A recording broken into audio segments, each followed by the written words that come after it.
मेरे चैनल को सुनने और देखने वालों को खुशामदीद कहती हूँ।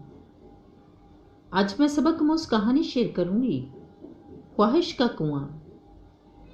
एक गांव की पहाड़ी के करीब एक सूखा कुआं था, जिसकी दीवारें लकड़ी की बनी हुई थीं। कई अरसा गुजरने के बाद काफ़ी टूटी फूटी हालत में अभी मौजूद था। इसके साथ ही एक लकड़ी की बाल्टी भी रखी हुई थी। इस कुएं की खास जो बात थी वो 3 अल्फाज थे जो उसके ऊपर लिखे हुए थे। वो लफ्ज़ थे ख्वाहिश का कुआं। एक जवान लड़के का वहां से गुजर हुआ। उसकी नज़र इन 3 अल्फाज पर पड़ी जो कुएं पर दर्ज थे। वो लड़का बहुत लालची था। उसने आजमाने का सोचा कि एक ही बार में यहाँ से माल ले जाऊंगा और सुकून से ज़िंदगी को गुजारूंगा।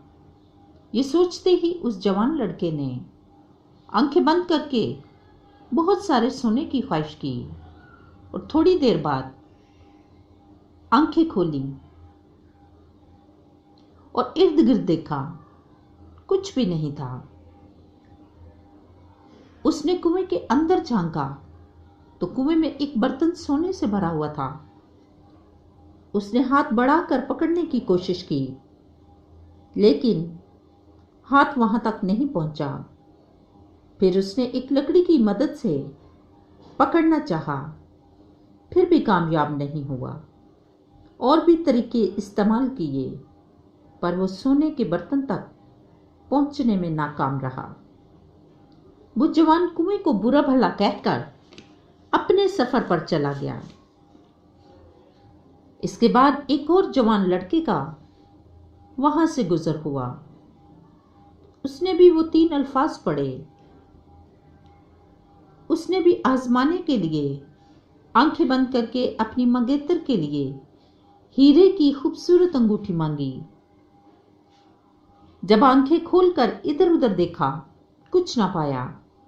उसने कुएं के अंदर झांका तो एक बर्तन में अंगूठी पड़ी थी। इसने भी हाथ बढ़ाया, मगर कामयाबी ना हुई। फिर दरख्त की टहनी से भी कोशिश की, फिर भी कामयाब ना हुआ। और वो सोचने लगा किस तरह से ये अंगूठी हासिल करूं। जल्दी ही वो समझ गया। उसने कुएं के करीब रखी बाल्टी को पकड़ा और नदी से पानी लेकर कुएं को भरने लगा। जैसे जैसे पानी की सतह ऊपर आ रही थी, वो अंगूठी भी ऊपर आ रही थी। आखिर शाम हो गई। सूखा कुआं पानी से भर गया और उस जवान ने अंगूठी पकड़ ली और वापस अपने रास्ते पर चला गया। ये ख्वाहिश का कुआं हमारी जिंदगी में भी मौजूद होता है। हम भी इसमें मौजूद ख्वाहिश को पूरा कर सकते हैं। जैसे कुएं में पानी कम था, हम पहले जवान लड़के की तरह मेहनत ना किए बगैर ही चाहते हैं हमें कुछ हासिल हो जाए। कुछ लोग ऐसे ही मायूस होकर अपनी ख्वाहिश से लौट जाते हैं। कामयाब वही होते हैं जो इस हकीकत से वाकिफ हो जाते हैं। ख्वाहिश रखने से बेहतर है पहले जिंदगी में अच्छी सोच लेनी पड़ती है।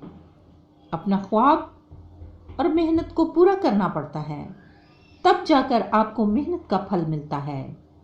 कहते हैं लेने से पहले कुछ देना जरूर पड़ता है।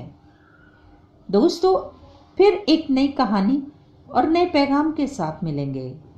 तब तक के लिए खुदा हाफिज।